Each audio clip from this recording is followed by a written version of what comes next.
Hello, everyone. I am Major Justin Command, and welcome to another episode of Battlefield Next, a podcast devoted to the application of law to the future of armed conflict. The military is full of attention-grabbing doctrinal buzz phrases that seem to define a generation of soldiers, from COIN to LISCO to multi-domain operations and the ever-popular speed of relevance. Today, I am excited to announce the start of our multi-part series on another one of those buzzwords, interoperability. Simply put, interoperability is the measure of a bunch of different organizations to act together.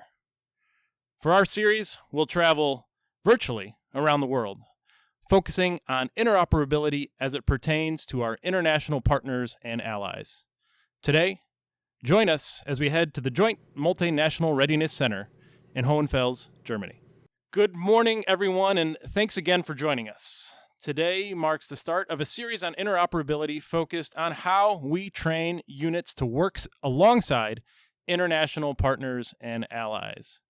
For the U.S. military, this means heavily relying on the Joint Multinational Readiness Center, or JMRC, in Hohenfels, Germany, including during large exercises such as Allied Spirit. So today I have the honor and privilege of welcoming two experts in this field to help us bring to life the role of JMRC and some of those exercises. So I'd like to introduce Dr. Jan Ganschow and Major Jason Young. So, gentlemen, good morning, and I'm wondering if you could start by just introducing yourselves to our audience, a little bit about who you are and your current role. So, Jason, Major Young, I'll start with you. Yeah, thank you, and good morning. I'm privileged to be here as well, and I'm excited to discuss legal interoperability and the Joint Multinational Readiness Center. As mentioned, my name is Major Jason Young. I'm the Senior Legal Observer, Controller, and Trainer, OCT, at the Joint Multinational Readiness Center in Hohenfels, Germany, in beautiful Bavaria. Previously, I was the Chief of Military Justice at the 10th Mountain Division and a Brigade Judge Advocate for 1st Brigade, 10th Mountain Division, and a Brigade Judge Advocate for the 210th Field Artillery Brigade. So this job requires a lot of operational experience, and one of the main things that we do in this position is help train our allies and partners and our U.S. Brigade Judge Advocates on the application of the law of armed conflict in large-scale combat operations. Thanks, Jason. And Dr. Ganschow, I'll turn to you. If you could just introduce yourself a bit to our audience. Good morning, everybody. My name is Jan Ganschow. I'm a civil servant with the German Armed Forces Legal Service, having served as law teacher, as legal advisor, and military prosecutor on several levels of command and been deployed to missions abroad. I'm a fully trained lawyer. I wrote a PhD thesis on the law of armed conflict and hold an LLM in international law and politics. I was a regular soldier for some years and pursued a reserve officer career, having exercised as a platoon officer, a platoon leader, company commander, and an S3 staff officer. And so I hold the rank of lieutenant colonel in the German active reserve. And I am a German exchange officer here at the Judge Advocate General Legal Center and School, and I am with the Center for Law and Military Operations here, and here I am the Action Officer for Multinational Operations and Interoperability. And Dr. Ganschow, I'm just wondering if you could just tell us a bit about how you came to Charlottesville. Is that a position that's well advertised amongst the German Armed Forces, or was it something that kind of fell into your lap? Oh yes, good question. Thanks for this. It's unfortunately been vacant for some years now, this position. Germany hasn't manned this position, even while it's perceived as being a, so to say, strategic asset for the German Armed Forces Legal Service. And I was made aware of this fact that this position is vacant some months prior to my deployment here 8 months ago. And of course, this is a unique opportunity not only to enhance personal capabilities, professional capabilities, starting with the language capacity, but also to get the bigger picture of operational law, because if you've served at the tactical level, at the operational level, and at the strategic level with your own national legal services for your armed forces, then it's of course really exciting to get the bigger picture of a different armed forces legal service like the JAG Corps.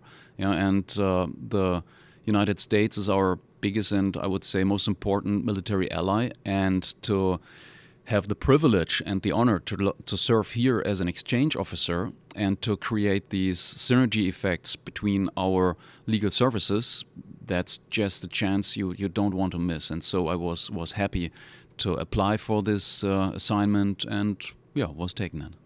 Thank you, gentlemen, both. One easy question I also like to start off with is where's home for both of you? So where are you from originally, Jason? From Danville, Illinois, farm country, nothing but corn and soybeans. Okay, I'm a Chicago guy, so I know a little bit about Danville, but it's two different parts of Illinois, right? Dr. Ganschow, where are you from originally?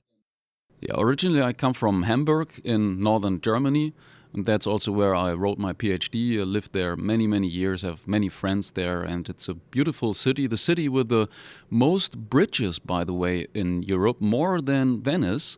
And I can only invite everybody to join this wonderful city. Hamburg's now officially on my list. We're going to turn a bit to the substance of why we're here. And we're going to start with a bit of a discussion on the Readiness Center in Hohenfels. And Major Young, you worked there, senior OCT. I always thought Hohenfels was such a beautiful space, unless, of course, you were actually the unit that was in the box, right? So it's two different perspectives. But maybe you could just tell us a little bit about what is JMRC and what is your mission there. Yeah, thank you.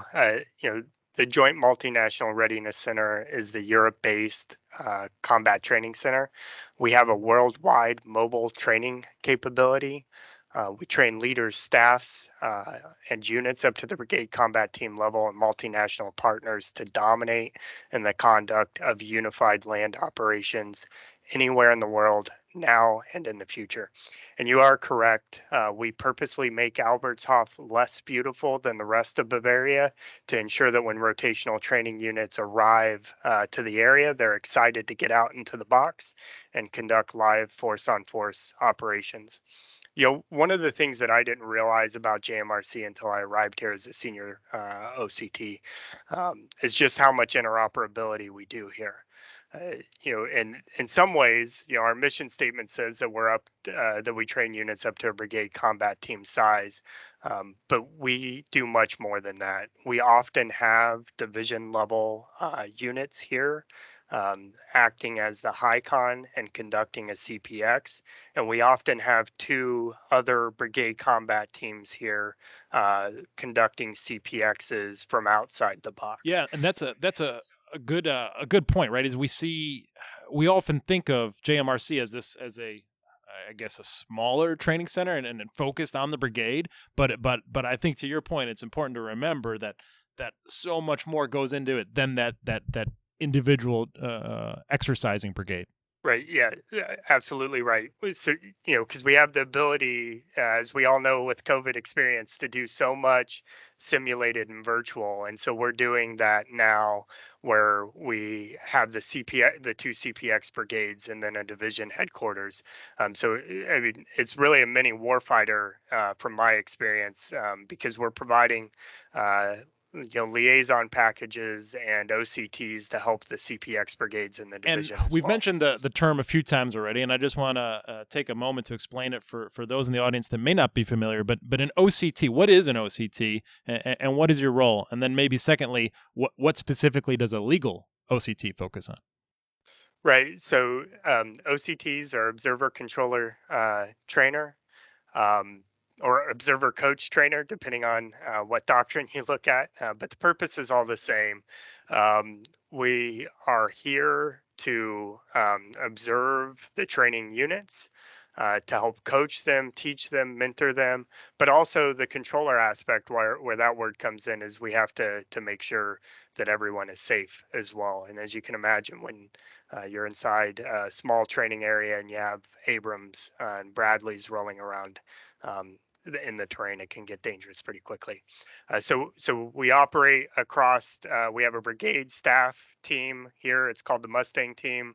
We have 3 maneuver battalion teams: Panther, Warhog, and Timberwolf. We have a brigade engineer battalion team, the Raptor team. We have an aviation team, the Falcon team. We have a special forces team, the Wolverine team. We have a brigade support battalion team, the Adler team. So every warfighting function and every specialty MOS is captured, and we provide premier support and coaching to those organizations as we prepare them to conduct large-scale combat operations. Or here at JMRC, we still prepare people to conduct real-world and deployments. As the senior legal OCT, what's your focus in that realm? Right. So I'm focused on training U.S. judge advocates and legal advisors from our allies and partners on the law of armed conflict in a complex, dynamic, and highly realistic decisive action training environment. But as I mentioned earlier, we also train brigade legal sections for real-world deployments, and one of our reoccurring real-world deployments is the NATO mission in Kosovo under the United Nations Security Council Resolution 1244. We have two rotations that come through here a year that deploy over to Kosovo to help keep the peace between Serbia and Kosovo. What does a typical month look like for an OCT? Because it's a little bit different than your 9 to 5, I would imagine. Right. So when we're in rotation, it's really 24/7. Our exercises are anywhere from 9 to 14 X days, and X days are when the live force on force training is occurring. But we also have, A days, R days. A days are before the exercise, R days are recovery days after the exercise. And during those times, while we may not be 24/7 still, we're doing things like helping the brigade with the military decision-making process cycle before they get into the box. How are they going to uncoil when they get into the box? For the lawyers, that's an especially important time because that's their first opportunity to analyze the order, to understand the road to war. How did we get here for this exercise? And then help the brigade understand what their authorities and responsibilities are going forward. So for legal operations, much more early, intense focus in the early preparation phase. And then, you're in current operations in the execution phase. And then on the recovery timeline, that's when all the coaching and mentorship occurs. For when we're in a rotation, you're probably talking 21 to 28 days of pretty long hours, if not 24/7 operations. Thank you, Jason, for us. for talking us through that a bit and giving us a little bit of the background on one of our premier training centers across the military. So now I want to turn a bit, and I'll come back to you, Jason, to ask a little bit about JMRC's impact on interoperability, really the reason for this series and this podcast series to discuss interoperability. But before I do that, I'm going to turn to Dr. Ganschow, and he's going to explain to us a little bit about what is interoperability and what is legal interoperability and really why is it important. So Dr. Ganschow, if you could, take us a bit through your perception and view of interoperability. Yeah, of course. Let's start with a political or rather super strategic level and then come from that to the more concrete aspects of interoperability and specifically on legal interoperability. I'd like to open my elaborations here by quoting the 2018 National Defense Strategy of the United States, where it says, quote, "In the decades after fascism's defeat in World War II, the United States and its allies and partners constructed a free and open international order to better safeguard their liberty and people from aggression and coercion. Although this system has evolved since the end of the Cold War, our network of alliances and partnerships remain the backbone of global security." Quote end. And here we have already the most important notions, allies and partners and alliances and partnerships. And these alliances and partnerships materialize in a multitude of ways across the whole DIMFIL spectrum, or DIMFIL. This is the abbreviation for diplomatic, information, military, economic, financial, intelligence, and law spheres in the reality. And for all these dimensions, interoperability is of the essence, at least in a globalized world, provided you want to bring an alliance or partnership really to life. You need to have interoperability. This is a very important tool in the toolbox, and as we will see also in the legal advisor toolbox. So, to my understanding, this podcast is about the military and the legal DIMFIL spectrum.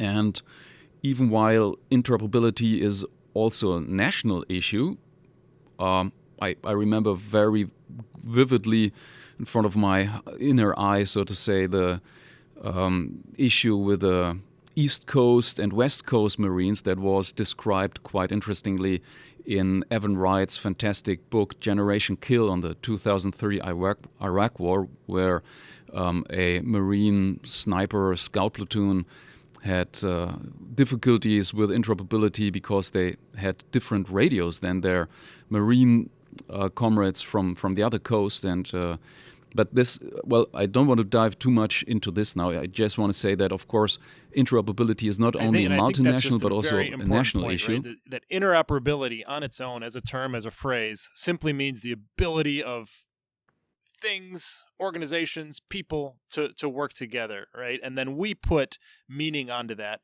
whether it's at the tactical, operational, or strategic level, or whether it's with technology, or whether it's simply with human interaction, or whether it's strategic with allied partners. I think it's very important to know that interoperability exists at all levels. Absolutely, and I would even go so far to say it exists in your own little office space amongst some collaborators, whether the people are interhumanly interoperable. But again, that's a whole different topic. Here for us, it's most important, first and foremost, to focus on multinational operations, because interoperability is the big topic there, I would say. And so for the military dimension, the United States Joint Chiefs of Staff publication 316, Multinational Operations, lays out the fundamentals of multinational operations. That is, multinational operations are conducted by forces of two or more nations, of course, usually undertaken within the structure of a coalition or alliance. And other possible arrangements include supervision by an international organization such as the United Nations, the North Atlantic Treaty Organization, or, for Europe particularly important, the Organization for Security and Cooperation in Europe, the OSCE. Alliance warfare, coalition warfare, and partnered warfare is the reality of modern warfare today. But its operational benefits can also lead to multiple legal challenges, example giving different legal regimes to be observed by the force in a certain area of operations, or, and that is example giving what the International Committee of the Red Cross is so concerned about, allegedly to a lack of legal accountability, even to a legal vacuum, they claim. But I would actually say that this is impossible dogmatically. What they probably mean is more an accountability deficit or bringing to justice deficit. Now, anyway, multinational operations, military multinational operations of recent decades have shown that the tenets of multinational operations are just like in a marriage, I would even say: mutual respect, rapport, knowledge of partners, patience, mission focus, team building, I think that's trust, probably my next and paper. confidence. My grad course paper is going to be marriage and interoperability, the similarities. So I appreciate it, Dr. Ganschow. Yeah, absolutely. So while these tenets cannot guarantee success, ignoring them may indeed lead to mission failure due to a lack of unity of effort and cohesion. And it is often much about pre-legal national and organizational norms of culture, language, and communication that affects a multinational force interoperability. And legal interoperability is only a small but of course very important part of that. So, commonly used terms under the multinational rubric include allied, bilateral, coalition, combined, or multilateral or partnered. However, within this podcast here, the term multinational will be used to describe all of these actions. And there are two primary forms of multinational partnership the Joint Force Commander and his or her legal advisor will most likely encounter in an area of operations. That is either, or for a mission as a whole, that is either an alliance, that is the relationship that results from a formal agreement between two or more nations for broad, long-term objectives that further the common interests of the members, or B, a coalition, which is usually an arrangement between two or more nations for common action. And coalitions are typically ad hoc as opposed to an alliance. They're formed by different nations, often with different objectives, usually for a single problem or issue, while addressing a narrow sector of common interest. The operations conducted with units from two or more coalition members are usually referred to as coalition operations.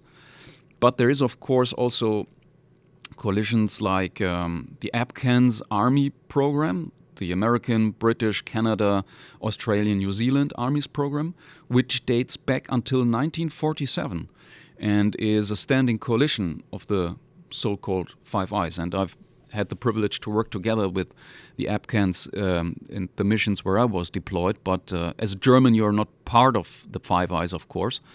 And I don't look with envy, but with some sort of awe to this coalition, which has achieved quite a lot. But I get distracted.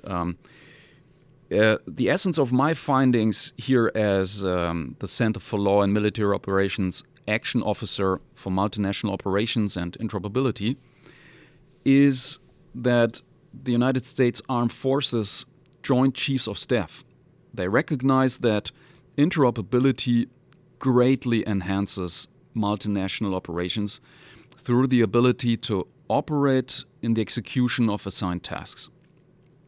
And nations whose forces are interoperable across material and non-material capabilities can operate together effectively in numerous ways.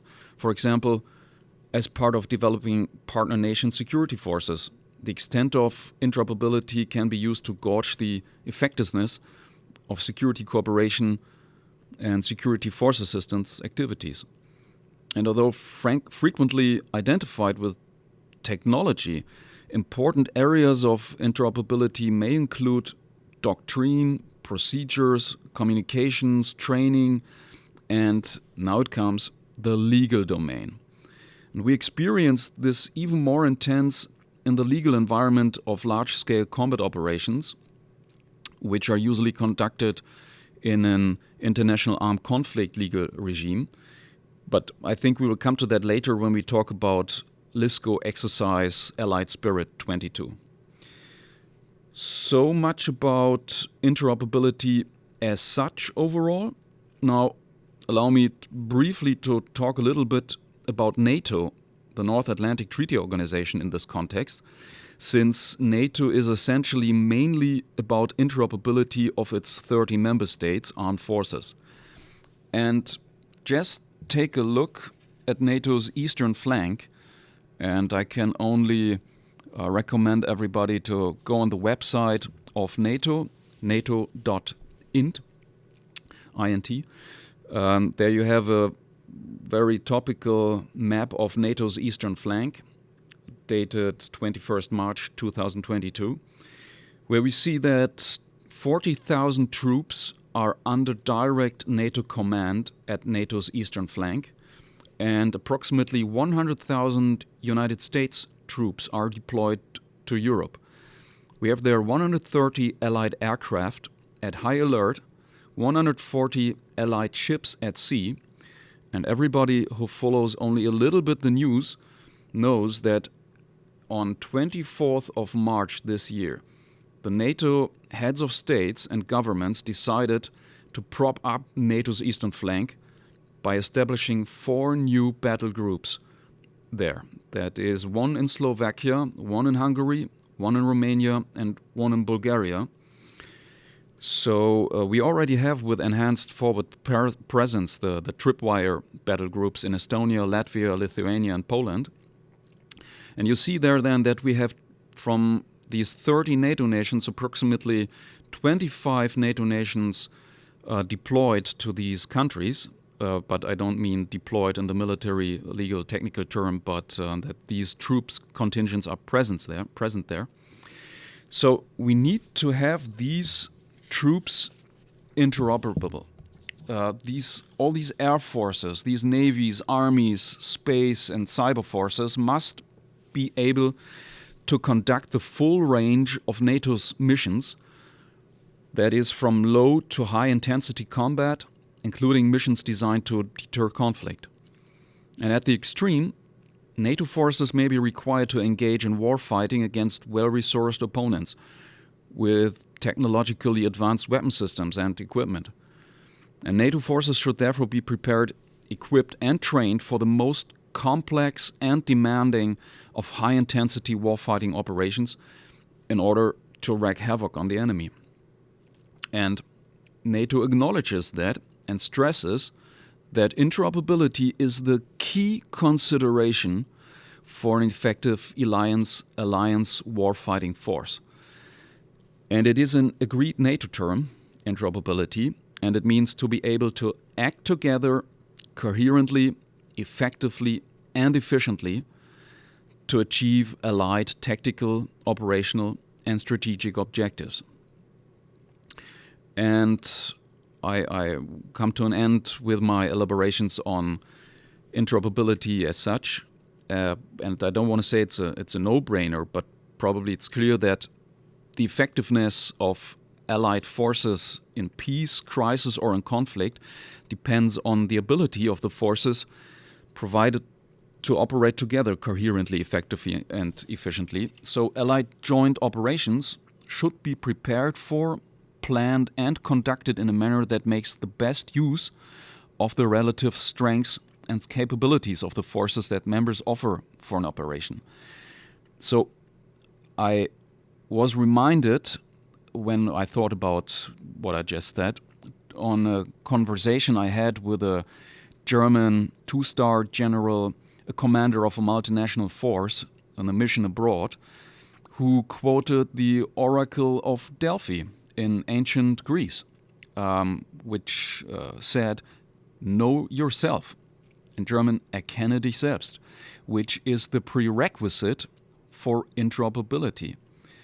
You need to know your own forces, and I'm sure there is a Sun Tzu or a Clausewitz quotation that is just likewise, because every military commander knows that interoperability of formations and units of a joint and multinational force has 3 dimensions.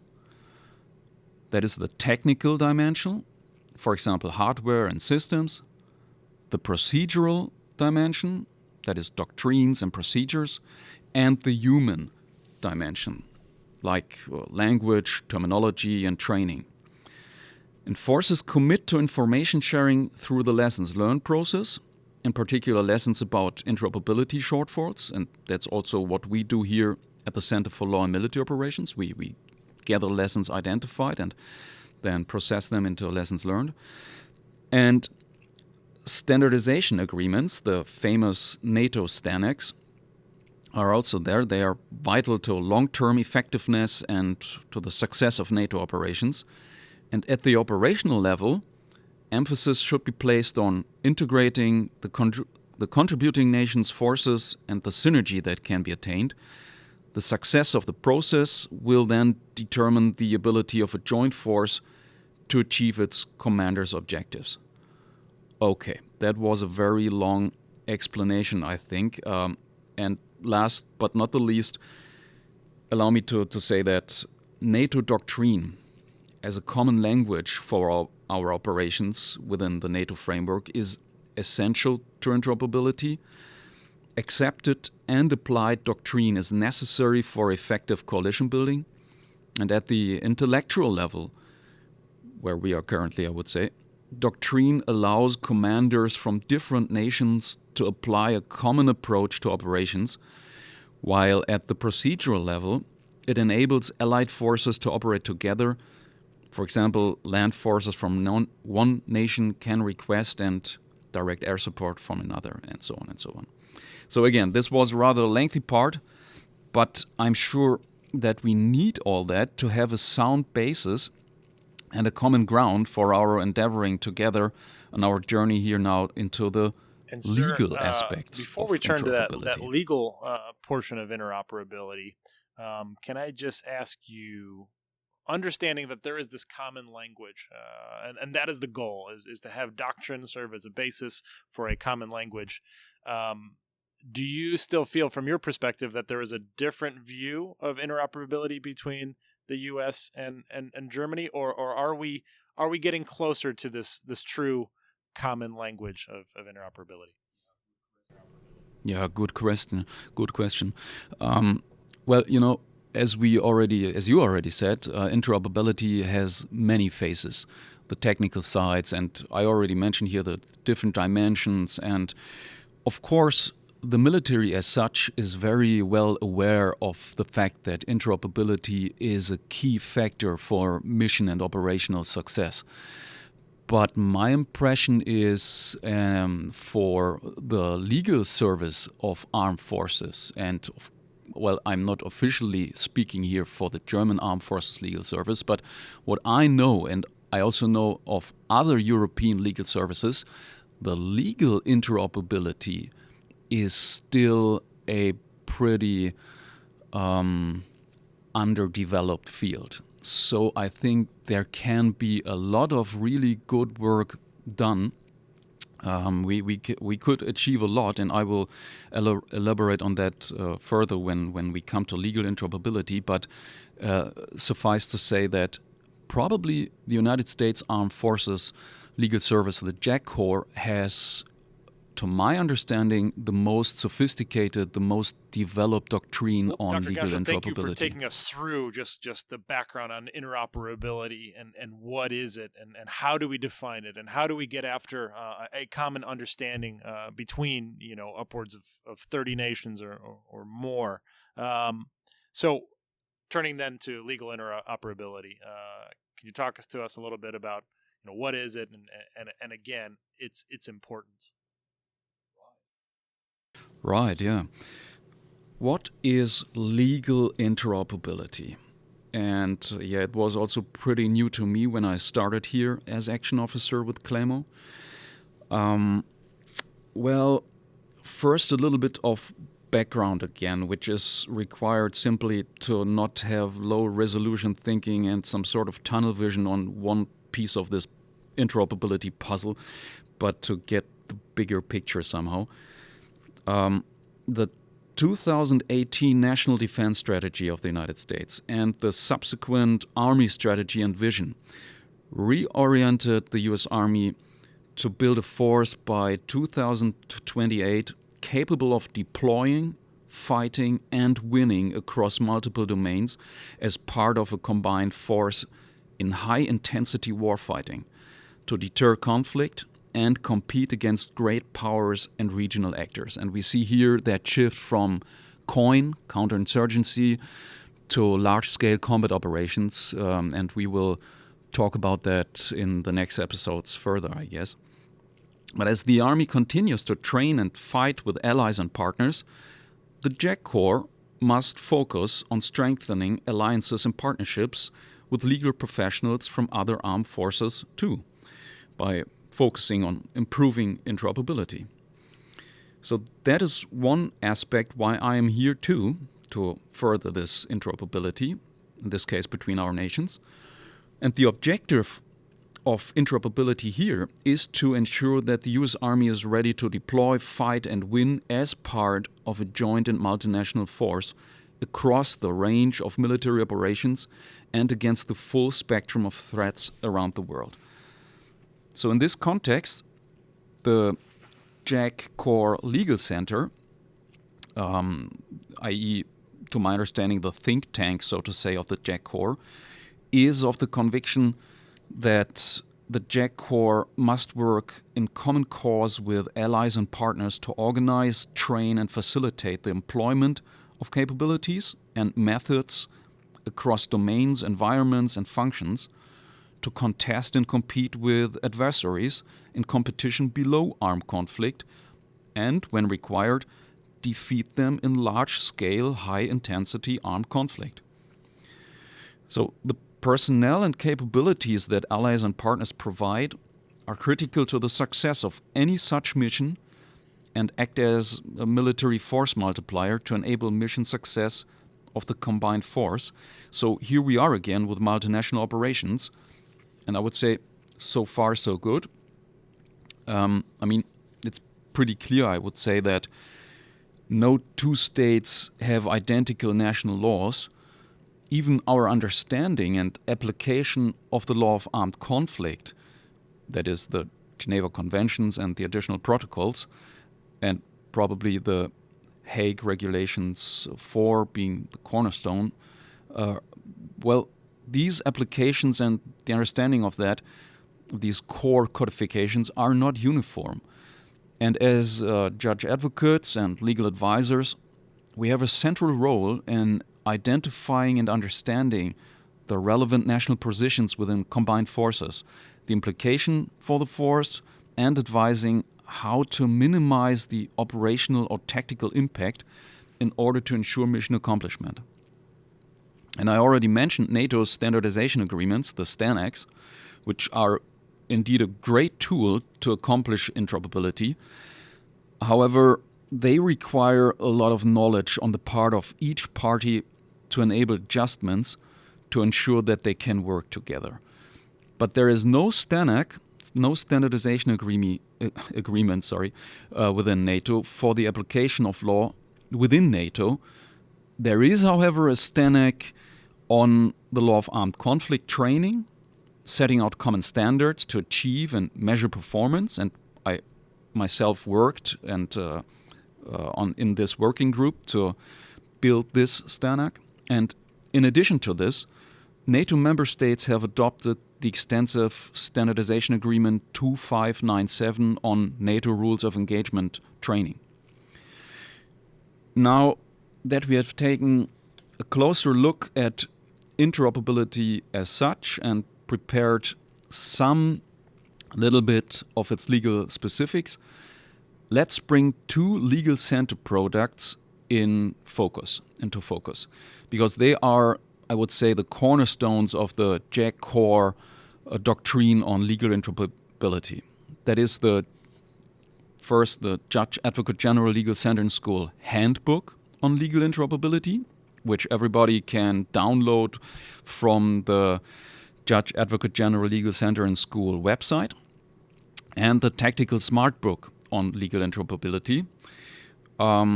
The beauty is that they are indeed plethoras on legal interoperability. So we lawyers, we love definitions, and I guess that is because, as the German philosopher, I think it was Arthur Schopenhauer, but it might have been Georg Hegel, who both lived in the 18th and 19th century, they said, one of them said at least, that you can only have a fruitful, meaningful discussion when you have defined the terms before that discussion, prior to that discussion. And so you will find the legal interoperability definition within these doctrinal handbooks. And let me quote this definition briefly.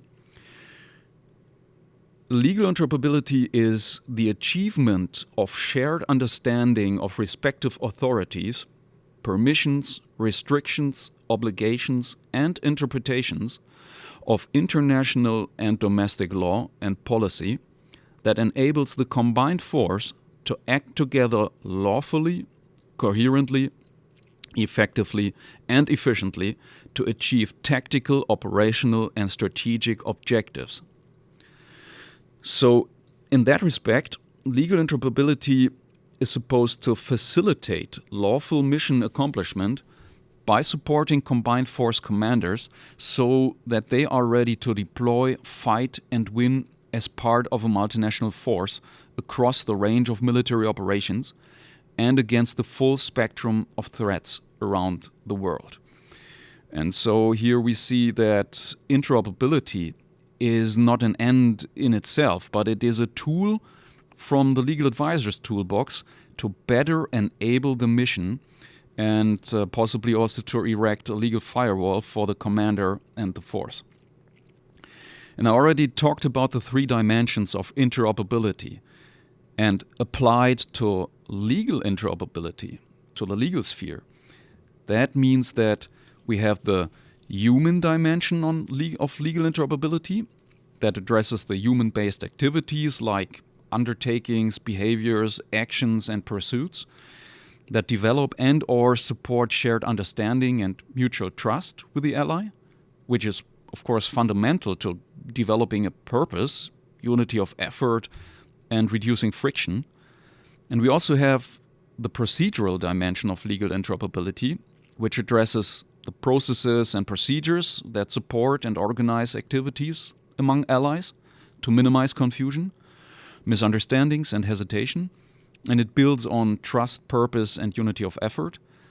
And I will close again these elaborations now with the third legal interoperability dimension, the technical dimension of this, and it addresses the establishment of operation and maintenance of legal network hardware, services, and applications that support the exchange of data and information between allies. And I close now my findings with saying to all of our listeners, you don't need to memorize anything specifically what I mentioned now. Only one thing is of the essence to have in mind, like always for lawyers. You don't have to know every rule by heart, but simply remember that there are these great products from the Legal Center, the handbook on legal interoperability and the tactical smart book on legal interoperability. Again, free to download from the website here. And there is everything you need, like checklists and really some very handy stuff. So if you memorize that, that's already a big achievement. Leave it to lawyers to disagree about the wording of written products, and I can imagine that is multiplied exponentially when you look at products in different languages. And so I come back to your quote about the oracle of saying, hey, know yourself, right? But in this case, in multinational interoperability, the self that you need to be aware of is a lot greater than what you're used to, right? You're not just you no longer just need to be aware of your own country's laws and regulations, but you're aware of your partner and allies' laws and regulations too, and that can be daunting for a young legal advisor. But understanding that legal advisor is probably the best equipped on that commander's staff to handle these questions, and helpful to know that there are products like you mentioned out there that can assist that young legal advisor. So thank you for walking us through it. Jason, I'll turn to you a little bit to talk about, does your understanding definition of interoperability, does it sound very similar to Dr. Ganschow's, and if so, what have you seen at JMRC to train on interoperability? Has there been an increased focus on interoperability at JMRC?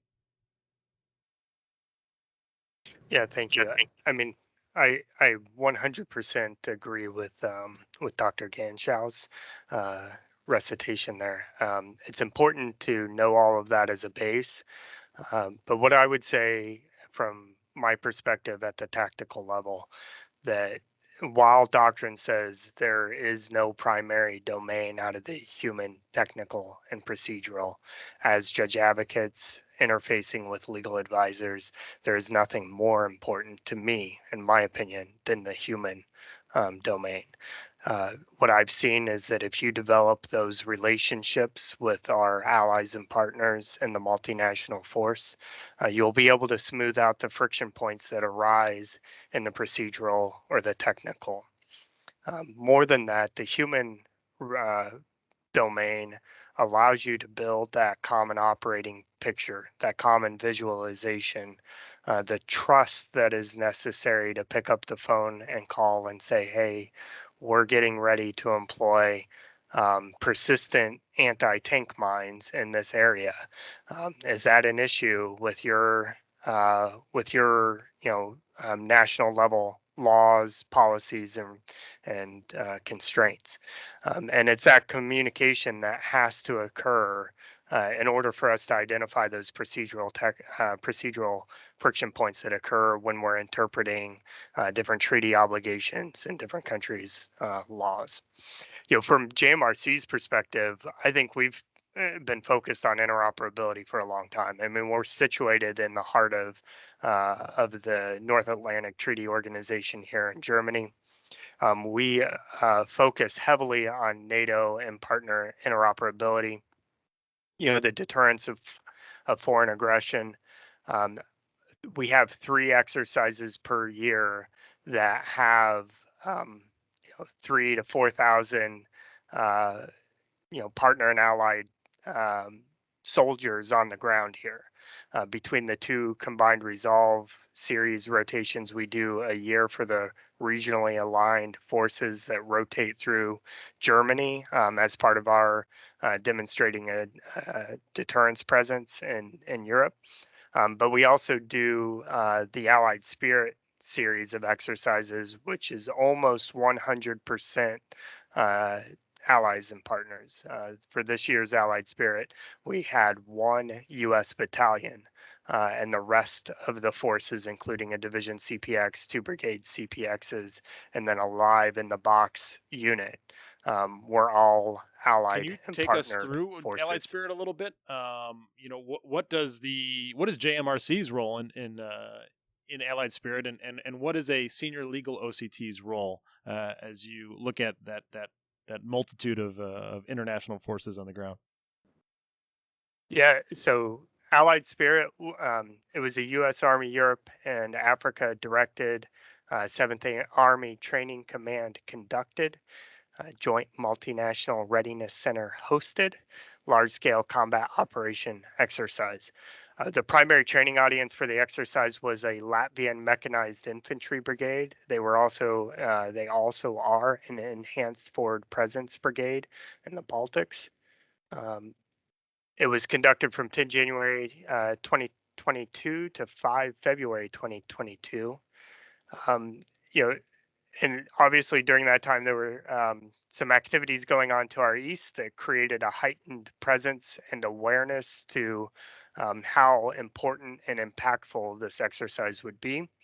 It also shaped the mentality of some of our forces with respect to the application of law of armed conflict in the exercise. It was developed, it was designed to develop and enhance NATO and partner interoperability and readiness, focusing on large-scale combat operations. We trained 6,246 soldiers from 15 countries, including Germany, Hungary, Italy, Kosovo, Latvia, Lithuania, the Netherlands, Moldova, Poland, Portugal, Slovenia, Spain, Turkey, the United Kingdom, and the United States. The secondary training audiences included the Dutch 43rd Mechanized Infantry Brigade doing a CPX, the U.S. 1st Air Cavalry Brigade conducting a CPX, and the Italian 132nd Armored Brigade conducting a CPX. And all of these forces were under the command and control of the German Army's 1st Armored Division, who were also conducting a CPX. What's interesting about this, and again, I didn't know this until I became an OC at JMRC, is that there's a combined German-Dutch Corps. It's the 1st German-Netherlands Corps. So the 43rd Mechanized Infantry Brigade of the Dutch Army actually belongs to this 1st German-Netherlands Corps, and the division in that corps is the German 1st Armored Division. So it was really interesting to see how they got to come here to JMRC to exercise their habitual command and control relationship, even though they're from two different countries. The mission of this exercise was a near peer force. In our exercise design, that's the Skolkin Alliance. The Skolkin Alliance had already invaded and was occupying the territory of multiple neighboring NATO nations. And the North Atlantic Council had invoked Article 5, the Common Defense Article of the NATO Treaty. As a senior, legal OCT, I started early because, as I mentioned just a moment ago, I believe that human relationships are the most important thing that we can do when we're trying to bring a force together. So we had multiple teams calls leading up to the exercise where we just discussed things like the Anti-Personnel Mine Ban Treaty or the Convention on Cluster Munitions. We discussed how we interpret it. I sent out a draft copy of the rules of engagement for comment, and then we went through and we actually worked to change some of the U.S.-based thinking to a more NATO-based process. The Dutch were very influential in that, and they participated like a 2-hour call where we just went line by line on the ROE to do, really the Dutch were very adamant in the coin hangover as well. They said this, Major Barry Hodemaker said, Jason, this isn't coin anymore. We have to have a real warfighting ROE here. So we took that seriously, and it was a breath of fresh air to get everyone on the same page. One of the things that I found was very interesting, and I never even thought about it until Major Hodemaker, who's an observer, trainer, evaluator at the Land Training Center, so my counterpart in the Netherlands, he said, Jason, we don't have anything like your DoD Law of War manual in the Netherlands. I just kind of have to figure it out. For us, the DoD Law of War manual is a very exceptional work. It provides us detailed guidance on how the Department of Defense views the application of the law of armed conflict in combat. And so it just kind of took me aback to realize that some of our partners and allies don't have a similar kind of product or a similar repository where they can go to quickly gain their country's view on a certain aspect of the law of armed conflict. So, again, just really interesting points, and I have a ton more interesting points I could share on legal interoperability, but I'll yield back some time to you for additional Dr. questions. Ganschow, can you just talk a little bit, because you were involved a bit in Allied Spirit as well, right? Yeah. And could you talk a bit about your role in Allied Spirit? Yeah, of course, yeah. As a member of the Center for Law and Military Operations here at the Legal Center, I was there as a military exercise observer, and I observed the 4 lines of efforts, particularly for CLAMO, the support of legal advisors to military operations by training education, collecting and sharing lessons learned, publishing legal resources, and facilitating multinational legal interoperability. And I was also there as an augmentee to the exercise and mostly supported Jason's OCT and mentored the German legal advisors in the division staff with their command post exercise. And I would also like to share some lessons observed on interoperability generally there, because I 100% agree with Jason that the human domain is the most important one for interoperability.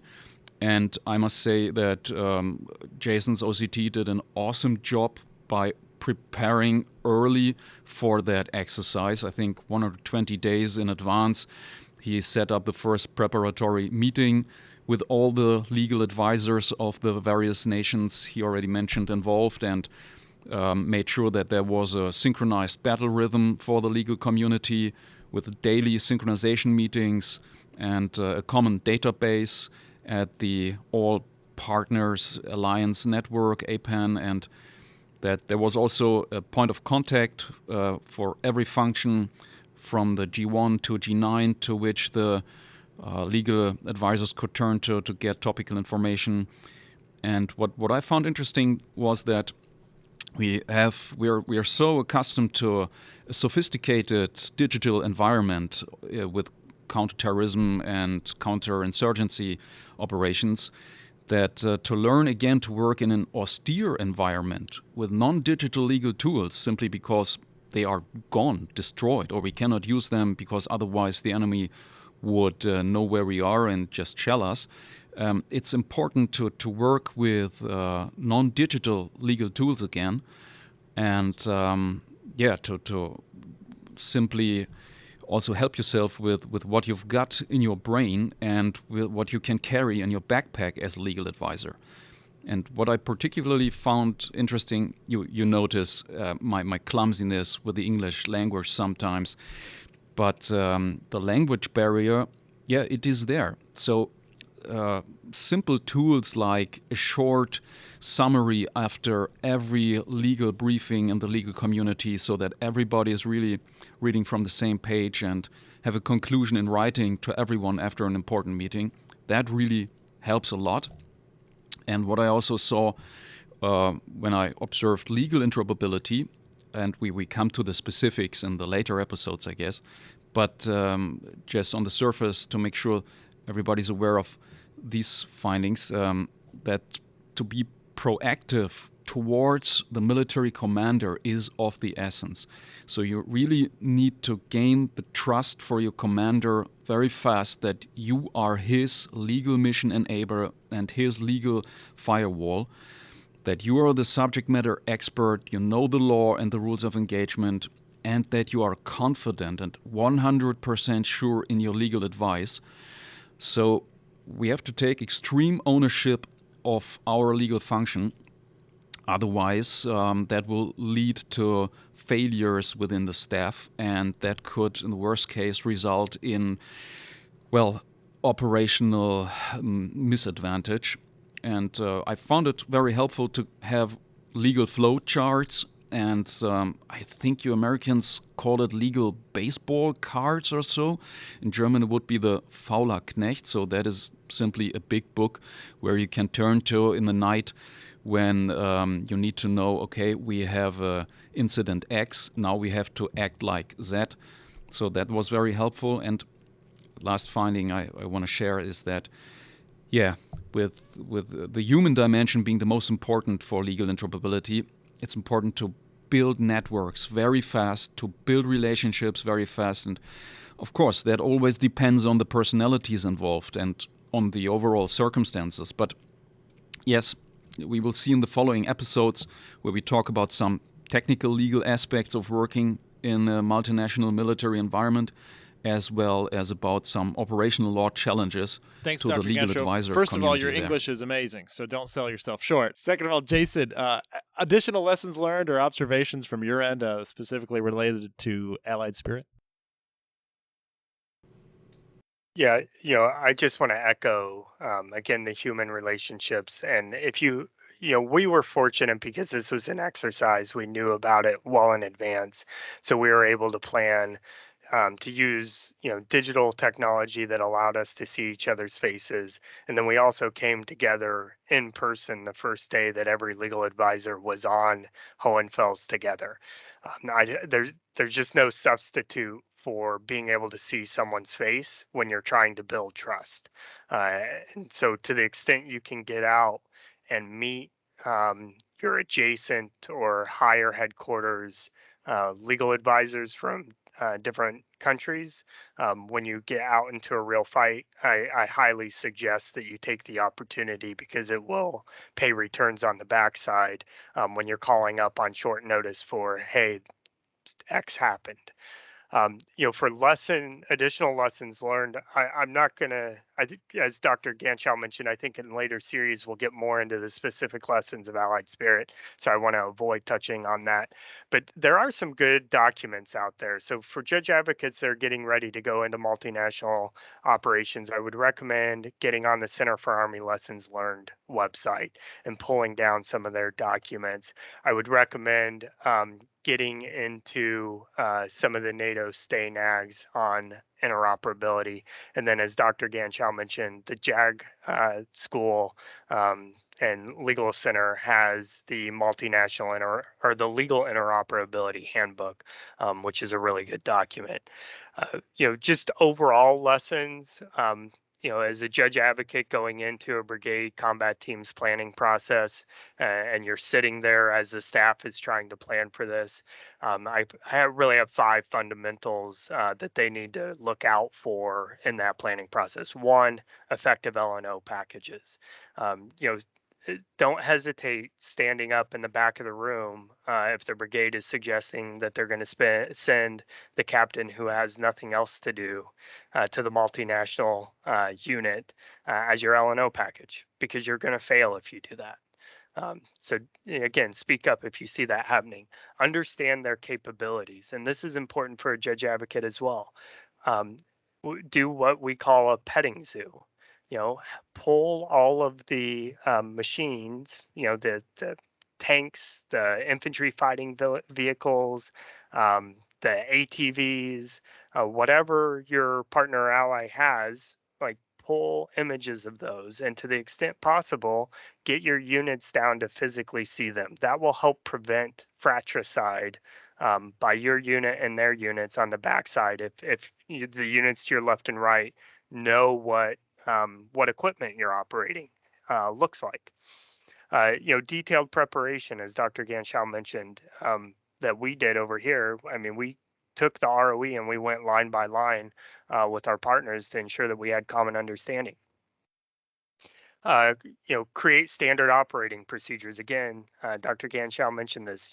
If you have shared battle drills across the legal sections to where you know what steps are supposed to be taken if you uncover a law of armed conflict violation or you have fratricide, then that will make things easier. Step 1, call adjacent unit. Let them know that you're shooting into their area. Step 2, ceasefire. Maybe that's backwards, right? Step 1 should be ceasefire. So just share those operating procedures so everyone's on the same page. And finally, it's going to sound extremely repetitive here, but a common operating picture. I think all of the previous ones were building into this. You really have to know what your units to your left and right are doing, so you have shared understanding. You reduce miscommunication, fratricide, and you can effectively integrate fires into a mutually supporting role. So those are kind of the 5 fundamentals for interoperability success as a whole, not specifically tied to legal. For legal, it's, again, human relationships. I can't beat that enough, because if you're able to effectively communicate with your partner, you can call them up and you can understand what their interpretation is of a specific treaty. Again, Dr. Ganschow mentioned this, but just understanding some of the cultural aspects. I think I tend to be a pretty aggressive brigade judge advocate. I'm going to be, my motto is find problems and solve problems. So if I'm in a brigade command post, I'm in all the planning meetings. I'm in co-ops. I'm looking for what could go wrong and how can I prevent it from going wrong before it happens. But not everyone is like that. Not all of our partners and allies are structured in a way where where judge advocates are empowered like they are in the United States Army. So, are they in a proactive role or are they in a reactive role? If they're in a reactive role, that may explain why when you're sending up the RFIs or the ROE change requests to division headquarters through legal channels only, you're not getting a response or you're not successfully changing the ROE. And that's because, it has to go through operational channels. The operations will drive the lawyers at the, in the reactive cells to seek change. Whereas in the U.S. Army, we can do a lot of stuff through legal only channels because you send it up to the next higher level and they have proactive lawyers up there too who are going to go talk to the ops guys and say, hey, let's do this. I mean, technically the correct answer is everything's supposed to go through the ops channel anyways, but and then kind of finally for us as legal interoperability going in, human relationships, the procedural that I just mentioned, but then or the proactive reactive, but then the planning. I think a lot of legal interoperability issues could be resolved before we ever get into the fight if the lawyers are heavily involved in the planning process. And one aspect specifically that, I mean, frankly, before I took this job, I didn't pay much attention to. And that's when the three and the commander and maybe some of the subordinate units are getting together and they're figuring out how they're going to put this task force together. What does the task organization and the C2 relationship look like for this organization? Normally, I'm like, okay, it's all about aligning combat power to try to achieve some kind of objective. I look at it through a completely different light now. And we'll address this in later episodes, so maybe this can be a teaser. But if you put a field artillery battalion that from a country that is a signatory to the Convention on Cluster Munitions in a task organization for a unit that heavily relies on using cluster munitions, you've now created a problem where a problem did not need to exist. So if you can just think about some of those treaty obligations and then how, like, for example, in the fires process, how a fires mission gets processed internal to a brigade-sized task force, you might be able to alleviate that by saying, hey, wait a minute, is there someplace else we can put this battalion in a sister unit where it won't create problems for our field artillery batteries who rely on shooting those munitions? Thank you. Thanks for talking through Allied Spirit, legal interoperability. Dr. Ganschow, if you'd like to just kind of finish on a note, we've covered this throughout the episode. I think it's been apparent throughout the episode, but a final note from your end, just the importance of legal interoperability from your perspective. Yeah, great, Major Kman. That is very good that you give me the opportunity to emphasize this at the end now, because we've talked about interoperability, about legal interoperability, and everybody has now a probably more or less clear picture about what is it, or at least could read more about it in the mentioned sources. But let me now also say why I deem it important, and I don't say that only here from my personal capacity, having for many years now advised commanders on various levels on operational law and always touched with interoperability. Lately I observed the large-scale combat operations exercise Allied Spirit 22, and prior to that the NATO strategic exercise Steadfast Jupiter 21 with the Joint Warfare Center in Norway.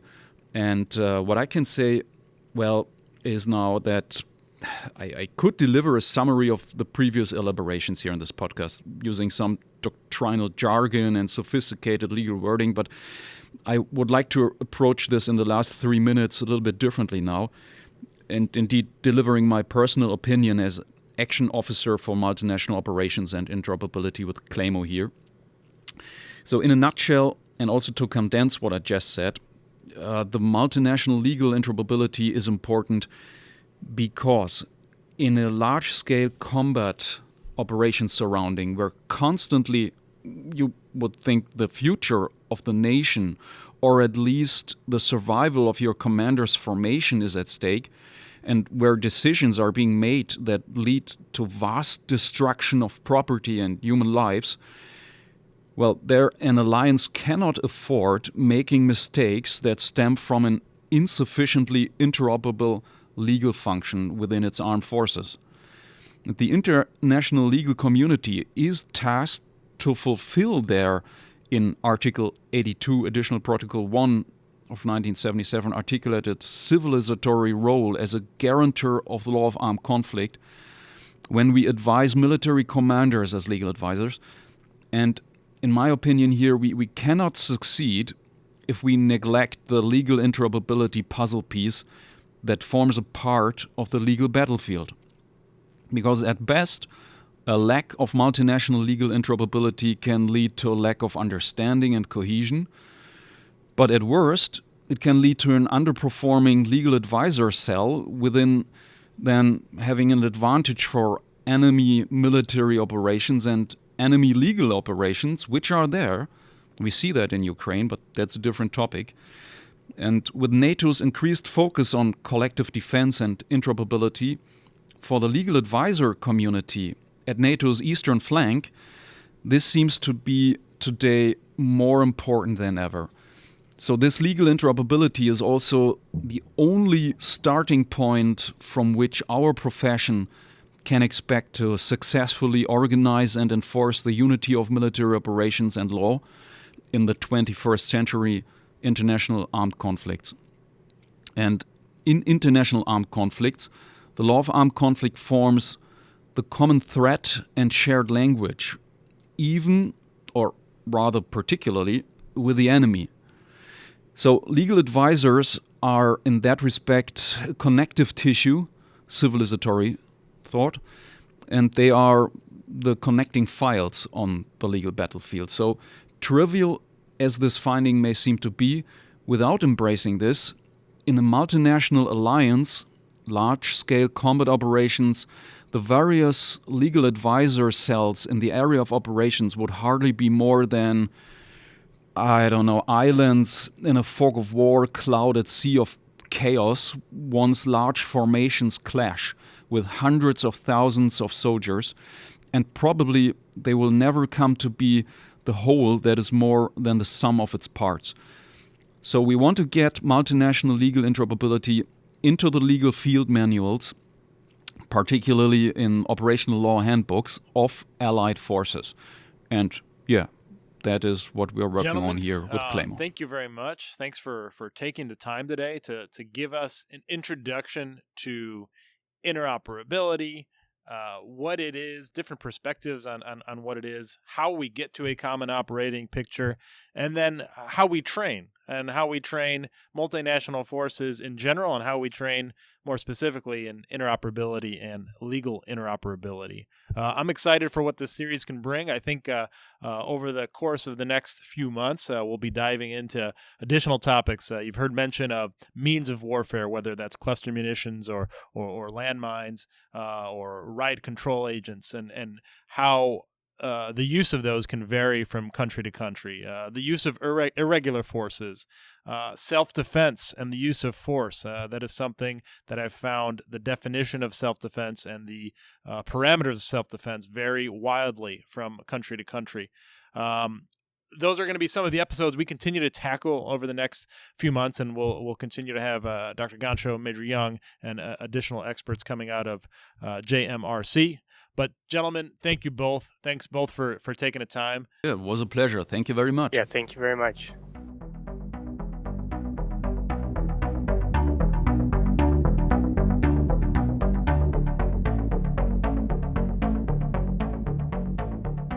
Interested in providing material to the JAG Corps' Future Concepts Directorate? Reach out to us via Twitter or LinkedIn at JAGFCD. That's JAGFCD. Or visit our website at tjaglix.army.mil. We are always on the lookout for the next guest, topic, or discussion. As always, the views expressed on the podcast are the views of the participants and do not necessarily represent those of the Judge Advocate General's Legal Center and School, the Army, the Department of Defense, or any other agency of the U.S. government. Reference in this episode to any specific commercial product, process, or service, or the use of any trade, firm, or corporation name is for the information and convenience of the public and does not constitute endorsement, recommendation, or favoring by the Department of Defense. For the JAG Corps' Future Concepts Directorate, I am Major Jason Young. Thanks for joining us on Battlefield Next.